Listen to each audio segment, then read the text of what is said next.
guys, gals, and everything in between. All sorts of badass went down last night in the Strain, and I am just jacked up to tell you about it. So, this episode of The Strain, we opened up with one of the more memorable parts in the book, for me anyway, which was people raiding the houses, trying to get people out so they could clear the Strigoi problem. And this was all sorts of intense to begin with, where you see them walking around, they're scanning with their guns, and it's SWAT, and it's all sorts of cool, and I was like, oh, this is badass, they're plugging some vampires away, they got ACOG, so, you know, they're broken as shit in Call of Duty. Then, out of nowhere, you see, like, he's like, hey, I got a little girl over here, and I was like, I'm excited, people, because then we see the feelers in action. Like, we saw him be creepy before, but never like how we've seen them now. And so all of a sudden she turns around and gets the guy in the leg, and the guy's like, and like firing, and then the other guy runs in, they're shooting, and the feeler's like jumping around like Spider-Man, and it's so cool looking. I'm fucking crazy right now because of how awesome it is. Whew. Okay, now that I calmed down. Okay, so they're shooting the feelers, but the feelers like jumping and flipping around, and it goes up into a chute, and then there's another one as they're running down the stairs, and it lunges down and gets him, and then he rolls down the stairs, and, well, just people are dead at that point. This guy walks out, and he's just like, whew, glad we made it out of that one alive, and you see his eyes are bloodshot, and his teammates are just kind of like, yeah, well, you're just kind of fucked. That is our introduction this week, people. It was exciting. Now that is how you open an episode of The Strain, especially after the big news that it's renewed for another season and then its whole 5-year plan thing. You know, that probably people saw that news. This is the way if they go and look at it again, like, oh man, I'm gonna see this. That is a way to hook them in. Well, one thing that kind of surprised me in this episode, though, is that you didn't see Gus at all, from what I remember. You don't see Gus, and you don't see Angel, which is interesting because they were such prevalent characters in the previous episode that you just don't see them now. But, nonetheless, F is planning to release the airborne toxin, and Nora, after they bicker for a little while, volunteers to stay behind with the brat. And I was like, okay, yeah, that's how it happened in the book. So I was like, cool. He says he's got to change his appearance, and I was like, so what you're saying is you had a Marvel contract with Ant-Man and you had to shave before you filmed over there, so all of a sudden you're like, yeah, I kind of got to shave here. So F has to shave off his toupee, and lo and behold, he's bald. And I think Corey Stoll looks just fine as F bald, but I preferred the F with hair, because I don't remember that really happening in the books. But either way, if it's for some Ant-Man contract, whatever, cool. But I preferred the F with hair. Nonetheless, that doesn't really take away from anything. It's not like I'm like, guys, done with the show because he's bald now, so peace. No, hair is just more like an aesthetic choice. And that's that. As they're bickering about who basically stays with the brat, our blonde hacker finds out Fett is in jail for his explosion, and I'm just like, Fett, because he was so awesome.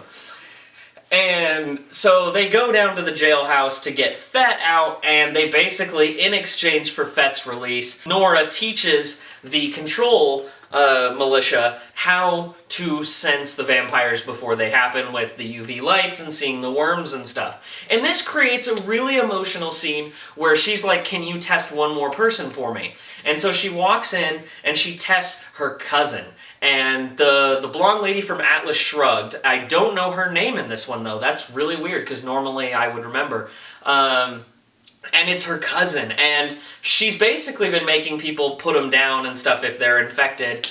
And now all of a sudden she mentions, you know, I've made people do this. How can I make people do this if I can't even do it? Where she's trying to put him to sleep. And I loved that drama, because that drama is really, like, you see that these people are human beings. They're not just meat sacks, essentially. I love that we see this from them, because that is a very important factor with how every character's been, where they have to distance themselves that these are not humans anymore.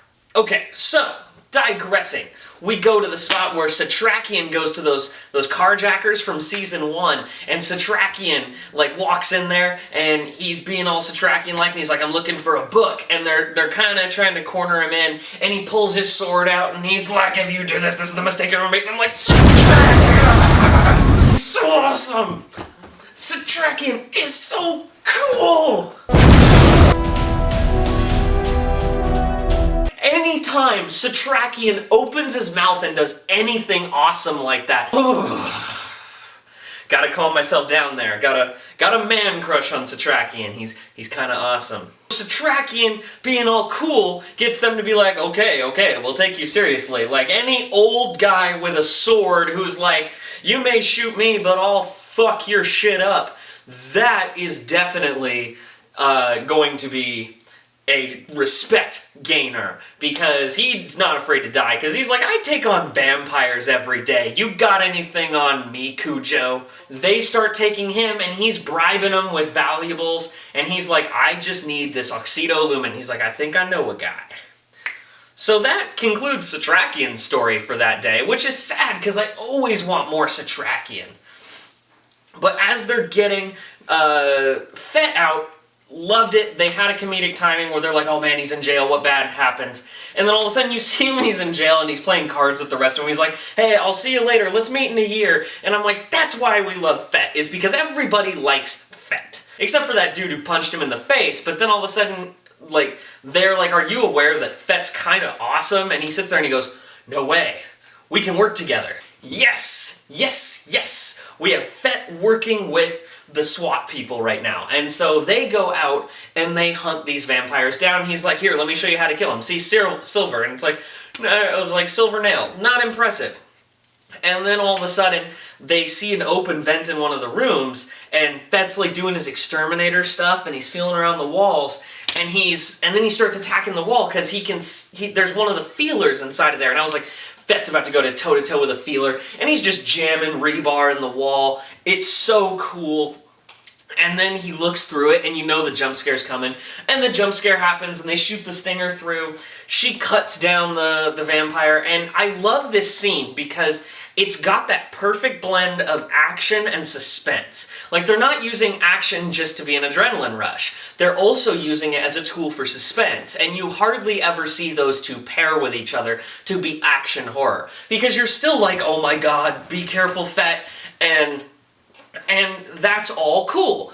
But it's so great to see it happen on screen that there's all this tension building, and then when it happens and the thing comes through and Fett just jams the rebar through its head, like, you're like, whoa! And F on the train, they had this whole suspense segment where F is on the train, and F is trying to dodge the CDC, and then finally they encounter each other, and they go fisticuffs, and F's having to fight, but he's been fighting vampires, so he's gotten a little better at fighting, and essentially just chucks the dude out of the train. But I like that we had, once again, this action coil of suspense, where it's building up, where he keeps moving back a train, and the guy's moving forward, and then finally they encounter each other, and then they throw down, and F comes out triumphant and leaves. And that concludes our episode, and I loved it. This episode was so well-paced. It was fast, it was aggressive. This is how I picture basically the rest of the show being, where it's very fast, it's very aggressive, there's a lot of different things going on, and it's keeping your attention. There's never a dull moment, and that's what I love about this episode. They didn't have any dull moments where it's like, oh yeah, we're doing this, we're doing this, we're doing this. I love that. This is probably the best episode of the season so far, I think, because it really hit its stride and said that we are here to stay, motherfuckers. It's badass, it's tough, it's intense. I loved it. It's my favorite episode of the season. Alright, guys, gals, and everything in between. I know I've seemed crazy today, but that's because I am freaking excited about the strain. Okay, did you guys think this episode was the best episode of the season? If not, what's your favorite episode? Let's keep these discussions rolling. Don't forget to subscribe, because I've got these videos coming to you every week. Love ya.